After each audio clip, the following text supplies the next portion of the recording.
Bonjour. Une nouvelle année commence pour les catholiques. Nous entrons dans l'année B et ce dimanche 29 novembre, c'est le premier dimanche de l'Avent. L'Avent, c'est 4 dimanches, 4 semaines pour préparer son cœur à fêter Noël et à accueillir la venue de Jésus. Mais les temps, les cœurs et nos têtes ne sont pas vraiment à la fête. La pandémie continue de toucher autour de nous, même si depuis quelques jours elle est moins violente.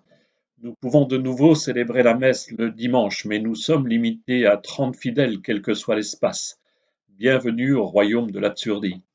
Mais au fond, est-il sage que les plus anciens ou les plus fragiles d'entre nous rejoignent nos assemblées au risque de leur santé? Et donc, qui va tenir bon pour que notre Église assume sa mission? Qui seront les veilleurs chez nous?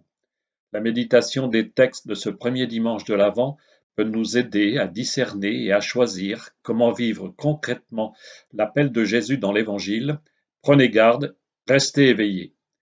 Mettons-nous à l'écoute du message du Seigneur. Et commençons par la première lecture. Elle se trouve dans le livre du prophète Isaïe. Si vous regardez bien les références, nous sommes tout à la fin de ce livre. Les derniers chapitres sont une collection assez disparate de paroles mises sous le nom de l'ancien prophète. En réalité, nous sommes ici plusieurs siècles plus tard. Une partie du peuple juif est revenue d'exil, mais le cœur est lourd, le temple n'est pas reconstruit, la vie est rude, alors la prophétie est ici une prière qui appelle Dieu à intervenir. Vous trouverez donc ce texte dans le livre d'Isaïe et il faudra aller le chercher à la fois dans le chapitre 63, les versets 16b et 17, auxquels répondent d'autres versets du chapitre 64, versets 2b et 7, c'est un peu compliqué ce dimanche. Le lien, dans la première partie, l'appel au Seigneur, « Ah, si tu descendais ?»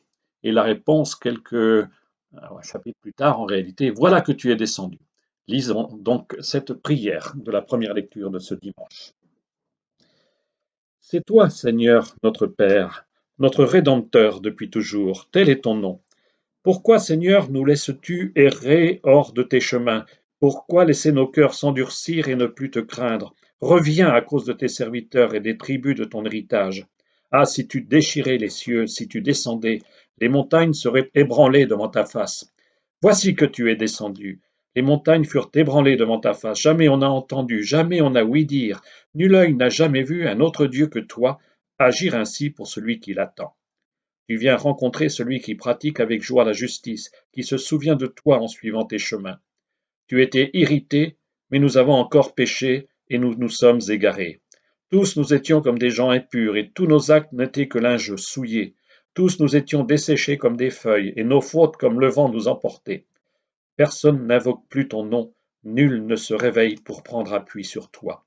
Car tu nous as caché ton visage, tu nous as livrés au pouvoir de nos fautes. Mais maintenant, Seigneur, c'est toi notre Père. Nous sommes l'argile, c'est toi qui nous façonnes. Nous sommes tous l'ouvrage de ta main. Pour le peuple d'Israël, cette prière est une supplication qu'on pourrait bien trouver dans les psaumes. La prière s'adresse à Dieu. Il est reconnu comme Père à 2 reprises. Cette prière exprime un sentiment d'abandon. Le peuple de Dieu se sent perdu, il ne sait plus le bon chemin. Le priant demande à Dieu de revenir, de prendre soin de ses serviteurs.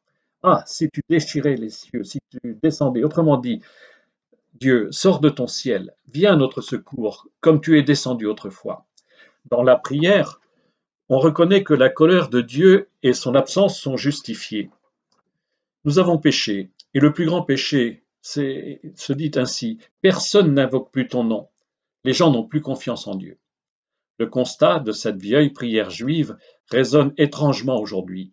Le peuple des croyants n'a-t-il pas oublié Dieu? Nous voudrions tellement que Dieu intervienne ici-bas, qu'il déchire les cieux devenus muets. Et pourtant, pour les chrétiens, Dieu n'a-t-il pas déchiré le ciel? N'est-il pas venu sur terre? Ne nous a-t-il pas révélé la bonté et l'amour d'un Dieu dont Jésus nous a appris qu'il était vraiment un Père? Et si le cœur du message, pour les Juifs ou pour les chrétiens, était ici, dans l'image finale. Seigneur, c'est toi notre Père. Nous sommes l'argile et c'est toi qui nous façonnes. Nous sommes tous l'ouvrage de tes mains. Alors laissons-nous façonner par sa parole, car Dieu vient et il est là au milieu de nous. Le psaume 79 fait ensuite écho à cette première lecture. Comme chez Isaïe, la prière appelle le Seigneur à revenir, à sauver son peuple. Berger d'Israël, écoute, réveille ta vaillance et viens nous sauver. Dieu de l'univers, reviens, du haut des cieux, regarde et vois, visite cette vigne, protège-la. Que ta main soutienne ton protégé. Jamais plus nous n'irons loin de toi. Fais-nous vivre et invoquer ton nom.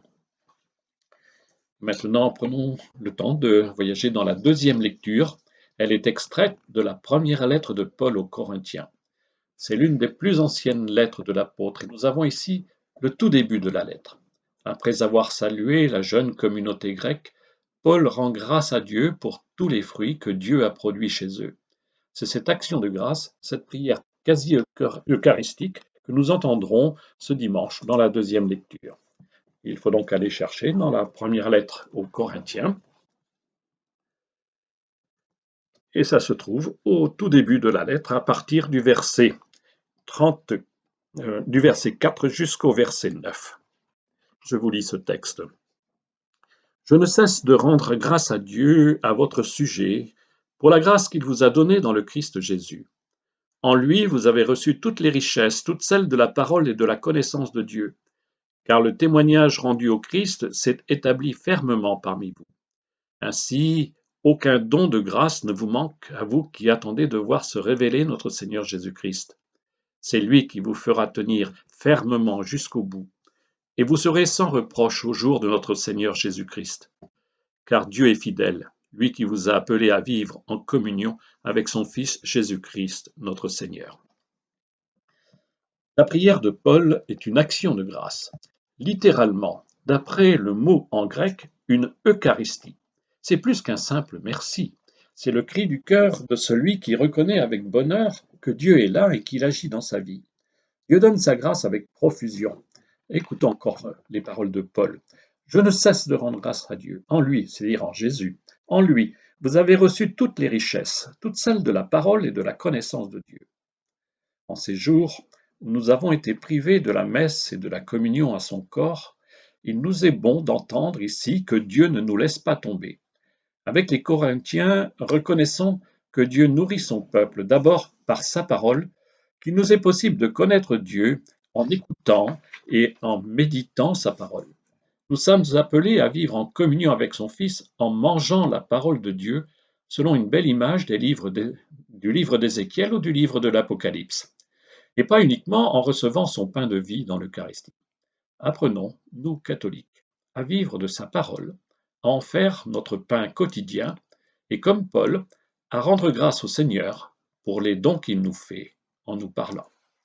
Et terminons notre voyage ce matin dans la parole de ce premier dimanche de l'Avent en nous tournant vers l'Évangile. Il nous propose de mettre tout de suite en pratique ce que nous venons de méditer. Écoutons donc les paroles de Jésus dans l'Évangile de ce dimanche. C'est un bref passage de l'Évangile selon saint Marc. Le deuxième Évangile dans notre Bible, après Matthieu et avant Luc, servira de fil conducteur tout au long de cette année. On parle de l'année B. Pour ce premier dimanche de l'Avent, nous voilà emportés juste à l'avant le récit de la Passion où Jésus va être arrêté et mis à mort sur la croix. Marc, en effet, place ce message de Jésus comme un appel urgent à ne pas s'endormir à l'heure de la grande épreuve. Il faut donc aller dans l'évangile de Marc, mais tout de suite aller jusqu'au chapitre 13, sachant qu'au chapitre 14 commence le récit de la Passion. C'est donc juste avant que ne commence ce grand récit de la Passion. Je vous lis ces quelques versets qui terminent la partie précédente de l'évangile de Marc. En ce temps-là, Jésus disait à ses disciples, « Prenez garde, restez éveillés, car vous ne savez pas quand ce sera le moment.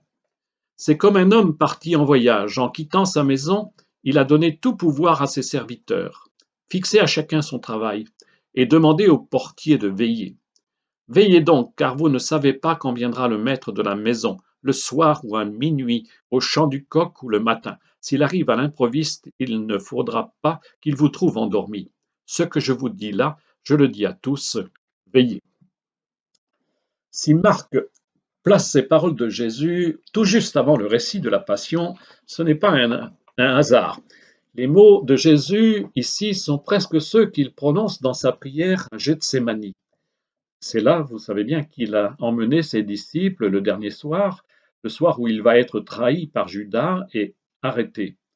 Dans sa prière, Jésus supplie le Père de le sauver de l'épreuve tout en étant prêt à faire la volonté du Père et à assumer l'épreuve. S'adressant à ses disciples, il leur dit ce soir-là: mon âme est triste à en mourir, restez ici et veillez. Et vous savez bien, eux s'endorment, ils sont incapables de rester éveillés. Ce sont donc presque les mêmes mots que nous venons d'entendre. Prenez garde, restez éveillés.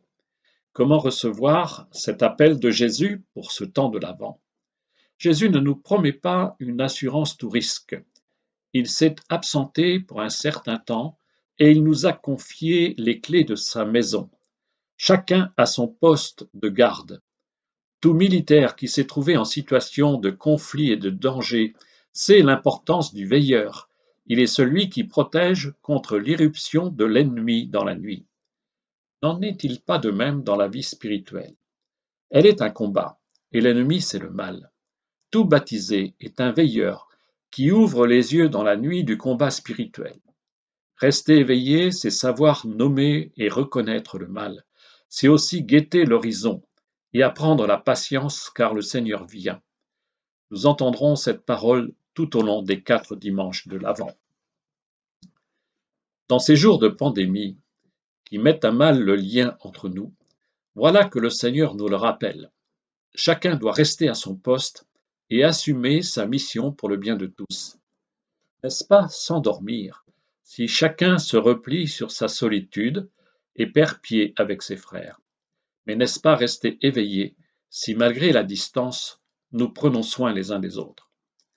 N'est-ce pas s'endormir si, fatigués par la routine quotidienne, nous ne savons plus trouver le temps de prier, de méditer la parole, de porter vers le Seigneur la vie, les joies, les souffrances de nos frères?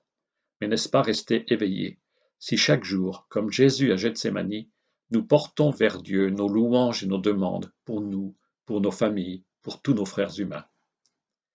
N'est-ce pas s'endormir si nous restons sourds aux besoins de tous ceux qui prennent en pleine face les conséquences de la pandémie, les familles, les étudiants, les migrants, les commerçants, les soignants surtout, et tant d'autres? Certains manquent du plus strict nécessaire, de quoi manger ou dormir, quand d'autres croulent sous la lourdeur de la tâche. N'est-ce pas rester éveillé, comme si la petite vieille du temple de Jérusalem, nous nous laissons toucher par la souffrance de nos frères? Le Seigneur vient, le Seigneur passe dans nos vies. Nous ne savons ni où ni quand il passera. Alors gardons le cœur ouvert.